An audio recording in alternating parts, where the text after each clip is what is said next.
വിചാരിക്കും ഞങ്ങൾക്ക് എങ്ങനെ വിലയൊന്നും തോന്നാറില്ല. വീട്ടിൽ ഞങ്ങളെയൊക്കെ ആണുങ്ങളെയൊക്കെ എങ്ങനെയൊന്നും അല്ല വെച്ചിരിക്കുന്നതെന്നുള്ള വ്യക്തം. വീട്ടിൽ ആണുങ്ങളുണ്ടെങ്കിൽ, ആൺകുട്ടികളുണ്ടെങ്കിൽ, പെൺകുട്ടികളാണെങ്കിലും ശരി തന്നെ എല്ലാവർക്കും തുല്യമായ പരിഗണന കൊടുക്കും. അത് നിങ്ങൾക്ക് ഇത് ആഹാരം കൊടുക്കുന്നതിന് അമ്മമാര് ഭയങ്കരമായിട്ട് പരിഗണിക്കുന്നവരാണ്. അമ്മമാർ നമ്മൾ അങ്ങനെയാണ് കൺസേൺ. അല്ല സിന്ധു കൃഷ്ണയ്ക്ക് വാലുണ്ടോ തോലുണ്ടോ എന്നല്ല. നിങ്ങളുടെ വീട്ടില് ഏറ്റവും മുതിർന്നതായ അല്ലെങ്കിൽ ഏറ്റവും കെയറിങ് ആയിട്ടിരിക്കുന്നത് അമ്മ തന്നെയാണ്. അപ്പൊ അമ്മ ഇത്തിരി പട്ടിണിയൊക്കെ കിടക്കാറുണ്ട്. എല്ലാവരും അങ്ങനെയൊക്കെ തന്നെയാണ്. അവർക്ക് ഇറങ്ങില്ല, നമ്മൾ നിർബന്ധിച്ചാലും ഇറങ്ങില്ല. എല്ലാവരും കഴിച്ചേ കഴിക്കുകയുള്ളൂ. അത് വീട്ടിലെല്ലാം ഉണ്ടോ, എല്ലാവർക്കും ഉണ്ടോ എന്നൊക്കെ നോക്കിയിട്ടായിരിക്കും.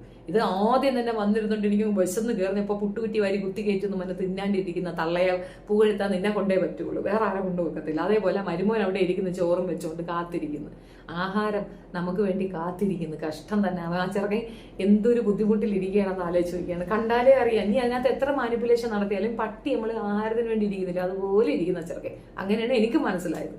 Thank you so much.